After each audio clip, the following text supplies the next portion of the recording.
සුබ සන්ධ්‍යාවක් සියලු දෙනාටම. ඉතින් අපි මේ මොහොත රැඳී සිටින්නේ තායිලන්තයේ නොන්කායි නගරය කේන්ද්‍ර කරගෙන පැවැත්වෙන කිලෝමීටර් 100 ජාත්‍යන්තර මැරතන් තරගයට අපේ ශ්‍රී ලංකාවෙන් ක්‍රීඩකින් දෙදෙනෙකු සහභාගී වෙනවා. ඉතින් අපි හෙට දිනේදී මේ තරගය ආරම්භ වෙනවා. ඉතින් අපි මේ දැන් පැමිණ සිටින්නේ මේ ආරම්භක භූමියේ තමයි සිටින්නේ. ඉතින් මෙය තායිලන්තයේ නොන්කායි නගරයේ wat champa තෝන් කියන විහාරස්ථානය කේන්ද්‍ර කරගනිමින් තමයි ඉතාමත් ලස්සන සුන්දර වටපිටාවකින් යුතු ස්ථානයක මේ තරගය පැවැත්වෙනවා. හරියටම කිලෝමීටර් 6.7ක වටයක් එහෙමත් නැත්නම් කිලෝමීටර් 100 සම්පූර්ණ කිරීමට වට 15ක වට ප්‍රමාණයක් අවසන් කිරීමට වෙනවා මේ තරගයේ කිලෝමීටර් 100 අවසන් කරන්නට. ඉතින් මේ තරගය හා සමගාමීව තවත් කිලෝමීටර් 100ට අමතරව කිලෝමීටර් 42 කිලෝමීටර් 21 එහෙමත් නැත්නම් කිලෝමීටර් 10 5 වැනි තවත් තරඟ රාශියක් මේ තරගයත් එක්කම සමගාමීව පැවැත්වෙනවා. මෙම විහාරස්ථානයේ සහ ඒ අවට සුන්දරත්වය ඉතාමත් ලස්සන වටපිටාවක් වැවක් ආශ්‍රිතව වැව වටාම කිලෝමීටර් 7ක වටක් ප්‍රමාණයකින් යුක්ත සුන්දර වටපිටාවක්. රාත්‍රී කාලයේදී මේ තරගය ආරම්භ වන්නේ අපි මුලින්ම නිවැරදි කර යුතු වෙනවා. අපි මුලින් සිතාගෙන හිටියේ මේ පාන්දර 3ට ආරම්භ කරනවා කියලා. නමුත් නැහැ, මේ හෙට සවස් කාලයේදී තමයි ආරම්භ වන්නේ. හරියටම හෙට සවස් 6ට එහෙමනම් ලංකා වේලාවෙන් සවස් 4:30ට මේ තරගය තායිලන්තයේදී ආරම්භ වෙනවා. ඉතින් අපි ශ්‍රී ලංකාව නියෝජනය කරන මේ ධෛර්යවන්ත ක්‍රීඩකින් දෙදෙනාට මේ තරගයේ ජයග්‍රහණයට සුභාසිංසන එකතු කරන ගමන් අපි දැන් ඔවුන් සමග කෙටි පිළිසඳරක යෙදෙමු. අපි ඇත්තටම දැඩි වර්ෂාපතනයක් ඇදහළුණා. ඉතින් මේ තමයි අපේ මේ හෙට දිනේදී පැවැත්වෙන තරගයේ ජයග්‍රහණය සොයා යන ශ්‍රී ලංකාවෙන් පැමිණි ක්‍රීඩකින් දෙදෙනා. ඉතින් අපි මුලින්ම අහලා බලමු මේ තරගය පිළිබඳව කොහොමද දැනෙන හැඟීම කියලා මේ ක්‍රීඩකින් දෙදෙනා. මුලින්ම අපි කසුන්ගෙන් අහලා බලමු මේ තායිලන්තයේ ජාත්‍යන්තර මැරතන් තරගයකට සහභාගී වීමට හම් වෙන පළවෙනි අවස්ථාවකට. ඉතින් ඔබට මොකද්ද මේ තරගය ගැන, තරගයට සහභාගී වීම ගැන, ජාත්‍යන්තර මැරතන් තරගයේ අත්දැකීම ගැන ඔබට මොන වගේ දෙයක්ද හැඟෙන්නේ? එතන බොහොම සන්තෝෂයි. මගේ පළවෙනි ජාත්‍යන්තර අත්දැකීම තමයි තායිලන්ත කිලෝමීටර් 100 මැරතන් එක. ඉතින් බොහොම ඓතිහාසික ස්ථානයක, බොහොම සුන්දර ස්ථානයක තමයි තරග වදින්න අපිට නියමිතව තියෙන්නේ. අපි බලාපොරොත්තු වුණ වෙලාවට පාන්දර 3. නමුත් තරගය හෙට දවසේ ශ්‍රී ලංකාව වෙලාවෙන් හවස 4:30ට තායිලන්ත වෙලාවෙන් හවස 6ට ආරම්භ වෙනවා. ඉතින් අපි මගේ මිත්‍රයා ඉන්නවා හෙට දවසේ මාත් එක්ක තරග වදින්න. ඉතින් අපි දෙන්නගේ බලාපොරොත්තුව තමයි ශ්‍රී ලංකාවේ නාමය ඉහළට ඔසවා තබන්නත්, ඒ වගේම ලබන මාසයේ පැවැත්වීමට නියමිත ලෝක ශූරතා අල්ට්‍රා මැරතන් තරගයේ අවධිය සඳහා සුදුසුකම් ලබා ගැනීමත් කියන අරමුණ හිතේ තියාගෙන තමයි අපි හෙට දවසේ තරග වදින්නේ. ඉතින් අපි බලාපොරොත්තු වෙන හෙට දවසේ හොඳ තරගයක් කරලා ලංකාවට ජයග්‍රහණයක් ඇති කරගන්න. අතරම කසන මේ තරගය සඳහා ඔබ කොපමණ කාලයක් පුහුණු වීම කරාද? කොහොමද ඔබගේ පුහුණු වීම කටයුතු සහ මානසිකත්වයේ මේ තරගයට සහභාගී වීම ගැන? පුහුණුවේ මාස 3කට වගේ කාලයක් මේ තරගයම දැන් ફોකස් කරගෙන මම පුහුණු වීම කරා.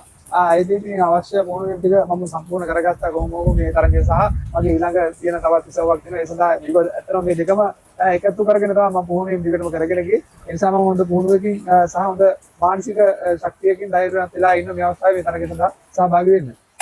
ඇත්තටම තවත් දෙයක් කතා කරනවා නම් ඔබ පළවෙනි ජාත්‍යන්තර අත්දැකීම ඔබට ශ්‍රී ලංකාව නියෝජනය කරන්න, මේ ආකාරයට හෝ ශ්‍රී ලංකාව නියෝජනය කරන්න ලැබීම ගැන ඔබ ලබන මොන වගේ හැඟීමක්ද ඔබට ලැබෙන්නේ? ඒක ඇත්තටම මට සතුටෙන් කියන්නේ මගේ සතුට කියලා නිම කරන්න බෑ. මොකද කෙනෙකුට රටක් නියෝජනය කරලා ශ්‍රී ලංකාව කියන නාමය සහිතව තරගයකට යනවා ලැබෙනවා කියන්නේ ඒක බොහොම අතලොස්සකට ලැබෙන අවස්ථාවක්. මම බොහොම මගේ තිබිච්ච ධෛර්යය සහ අපි තුන් දෙනාගේ තිබිච්ච කැපවීම සහ ධෛර්යයත් එක්ක කොහොමද මේ තරගාවලියට සහභාගී වෙනවා කියන බලාපොරොත්තුවක් තිබ්බා. ඉතින් අපි සෑහෙන අසීරු සහ තිබ්බා අපිට මේ ගමනට එන්න. ඉතින් ඒ කොහොම හරි අභියෝග ජය අරගෙන අද අපි මේ තරග බිමට ඇවිල්ලා තියෙනවා. අපි හිතනවා මේ තරගාවලියෙන් පස්සේදී මේ සම්බන්ධව තවදුරටත් කතා බහ කිරීම සහ ඉදිරියේදී මේ ශ්‍රී ලංකාව නියෝජනය කරන්න තරගකරු ඕන තරම් ඉන්නවා. අපි උත්සාහ කරනවා ඊළඟ ඒ අයලත් එක්කම කතා කරලා කොහොම හරි මෙවැනි තරගාවලිය සඳහා වැඩි ප්‍රමාණයක් සහභාගී කරන්න. ඔව්, ඇත්තටම බොහොමත්ම ස්තුතියි. ඉතින් අපිට තවත් දේවල් කතා කරන්න තිබෙනවා කසුන් සමග. මොකද මේ තරගයෙන් පසුවත් මේ අගෝස්තු මාසේ 15 ලොකු කාර්යයක් ආරම්භ කරන්නට හිතේ ලොකු බලාපොරොත්තු පොඩි බැඳගෙන තමයි මේ තරගයත් සමග සමගාමීව සහභාගී වෙන්නේ. ඉතින් අපි ඔහුට සුබ පැතුම් එක් කරමු. හෙට දිනේදී මේ තරගයේ අවසානයේදී ශ්‍රී ලංකා ධජය ඉහළට ඔසවමින් ඔහුට ගෞරවාන්විත ගෞරවයක් ශ්‍රී ලංකාවට ගෙන යන්නටත් ඒ ශක්තිය ධෛර්යය ඔහුට ලැබෙන්නටත් කියලා අපි ඔහුට සුබ පැතුම් එක් කරමු. ඒකම අපිත් එක්ක ඉන්නවා එරන්ද තෙන්නකෝන් ශ්‍රී ලංකාව නියෝජනය කරන තවත් දක්ෂ දුර මැරතන් ක්‍රීඩකයෙක්. ඉතින් මේ මැරතන් ක්‍රීඩකයා මේ වෙනකොටත් ශ්‍රී ලංකාව නියෝජනය කරලා ජාතික මට්ටමේ තරඟ නියෝජනය කරලා කිලෝමීටර් 42යි මීටර 195ක මැරතන් තරඟ 100කට වඩා අධික ප්‍රමාණයක් නියෝජනය කරමින් ශ්‍රී ලංකාවට ගෞරවය ගෙන ආපු අති දක්ෂ දුර දාන ක්‍රීඩකයෙක්. ඉතින් එරන්ද කිලෝමීටර් 100ක මැරතන් තරඟයක පළමු ජාත්‍යන්තර අත්දැකීම වගේම පළමු තරඟ අත්දැකීම ඔබට කොහොමද හැඟෙන්නේ මේ තරඟයට සහභාගී වීම සහ කිලෝමීටර් තරඟයක 100ක තරඟයකට සහභාගී වීම ගැන? ඇත්තටම කියනවා නම් මම ට්‍රේනින් කරන්නේ වැලිමඩ බොරලන්ද ප්‍රදේශයේ. ඉතින් මේ තරඟයට සහභාගී වෙන්න මාස 2කට 3 විතර තමයි මම ලෑස්ති වුණේ. මම හිතාගත්තා කොහොම හරි මේ තරඟයට සහභාගී වෙන්න ඕනේ කියලා. ඉතින් මම කොහොම හරි මේ තරඟයට සහභාගී වුණා. හෙට දවසේ හෙට අපිට දාලා තිබුණේ හවස පාන්දර 3:00ට තමයි රේස් එක ඕපන් කරන්න තිබුණේ කිලෝමීටර් 100. ඒත් මේ අපි මේ අවස්ථාවේ මෙහෙට ආවට පස්සේ තමයි දැනගත්තේ පළවෙනිදා හවස 6ට තමයි මැරතන් එක පටන් ගන්නෙ.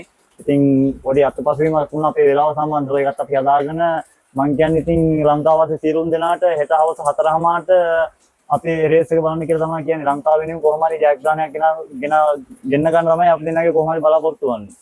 ඇත්තටම ශ්‍රී ලංකාව නියෝජනය කරන තුන්වෙනි අල්ට්‍රා මැරතන් ක්‍රීඩකයා මීට ප්‍රථම අල්ට්‍රා මැරතන් ක්‍රීඩාව නියෝජනය කරන්නට ශ්‍රී ලංකාවෙන් ක්‍රීඩකයෝ නොමැති තත්ත්වයක උදා වෙලා තිබුණා. ඒ අවස්ථාවකදී මේ අපි සෑහෙන කැපවීමක් කරලා මේ ආකාරයට කිලෝමීටර් 100 සහ ඊට වැඩිය දුර දුවන්නට ක්‍රීඩකින් සොයා යන ගමනේ පළවෙනි පියවර අද ක්‍රීඩකින් දෙදෙනෙකුගෙන් ආරම්භ කරා. ඉතින් ඔබ අද මේ තරඟයට සහභාගී වෙනවා විශාල බලාපොරොත්තු තියාගෙන. ඔබගේ හෙට තරඟයේ මොන වගේ අරමුණක් තියෙනවද? ජයග්‍රහණය ගැන මොන වගේ බලාපොරොත්තුවක් තියෙනවද? ඔබගේ පුහුණුවීම් ගැන ඔබ මොන වගේ පුහුණුවීමක් කරාද? කොපමණ කාලයක් මේ සඳහා පුහුණුවීම් කරාද කියන කටයුත්ත ගැන කෙටියෙන් අපිට සඳහන් කරොත්. ඇත්තටම මම ට්‍රේනින් කරා. ඇත්තටම හොඳ මානසිකවත් එක ඉන්නවා. කොහොම හරි හෙට දවස මැරතන් එකේ පළවෙනි ස්ථානය ගන්න තමයි මගේ එකම බලාපොරොත්තුව. කොහොම හරි හෙට ජයග්‍රහණය කරලා ලංකාවට කීර්තියක් පත් කරගන්න තමයි මගේ එකම බලාපොරොත්තුව වන්නේ.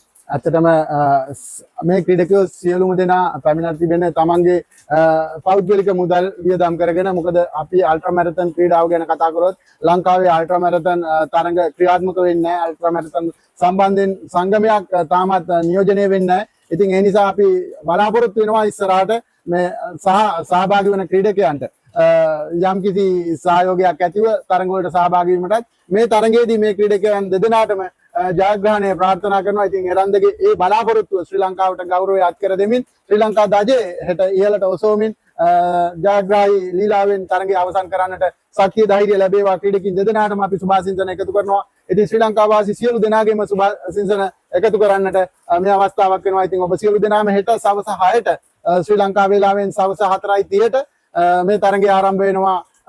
තායිලන්තයේ නොන්කායි ද චම්පා විහාරස්ථානයේ අභ්‍යසී. ඉතින් මේ සියලු බලාපොරොත්තු සමග අපි හෙට හමු වීමේ බලාපොරොත්තුවෙන් මේ මොහොතේ ඔබෙන් සමුගන්නවා. ඉතින් සියලු දෙදෙනාටම සුබ පැතුම් එක් කරනවා මේ තරඟයේ ජයග්‍රහණය ලබා ගන්නට කියලා. ස්තුතියි.